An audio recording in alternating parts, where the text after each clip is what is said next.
ஹாய்ங்க. It's Friday vlog. Friday வந்து office day. So, அதனால என்ன ஆடி பூரணமா இருந்தாலும் ஆஃபீஸ் போக வேண்டிய சிச்சுவேஷன் ஆயிடுச்சு. ஸோ, அதனால மார்னிங்கே கிளம்பி 4:30 ஷிஃப்ட்டுக்கு கரெக்டான டைமில் ஆஃபீஸும் ரீச் ஆயாச்சு.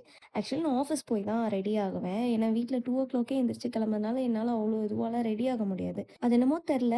2:00 வேக்கப் ஆகுறதுனால எனக்கு ரொம்ப சீக்கிரமாக பசிக்க ஆரம்பிச்சிரும். ஆக்சுவலி ஆஃபீஸில் எனக்கு வந்து சில பாயிண்ட்ஸ் கொடுப்பாங்க. அதில் தான் டீ, காஃபி, நம்ம ஃப்ரெஷ் ஜூஸ் இந்த மாதிரி என்ன வேணால் சாப்பிட்டுக்கலாம். அங்கே ஃப்ரெஷ் ஜூஸ் ஹெல்த்தியானதெல்லாம் இருந்தது. பட் என் வாய்க்குக்கு ஒரு டீயும் 4 பிஸ்கெட் உள்ளே போனால் தான் எனக்கு ஒரு சந்தோஷம். ஸோ அதனால நல்ல டீ, பிஸ்கெட் வாங்கி சாப்பிட்டு பிரேக்ஃபாஸ்ட், லஞ்ச் எல்லாமே ஆஃபீஸ்லேயே முடிச்சிட்டேன். இன்னைக்கு ஒர்க் முடிச்சுட்டு வீட்டுக்கு வரும்போது அப்பாடா வீக்கெண்டு அப்படிங்கிற ஒரு சந்தோஷத்தோடயே வீட்டுக்கு வந்தேன். அதுக்கப்புறம் நாங்கள் ஈவினிங் கோவிலுக்கு போயிருந்தோம். எங்கள் மாமியார் வந்து குண்டு இறங்குறதா சொல்லியிருந்தாங்க. நான் வீட்டுக்கு வந்ததுக்கப்புறம் தான் தெரியும் அவங்க அன்னைக்கு குண்டு இறங்குறாங்கன்னு.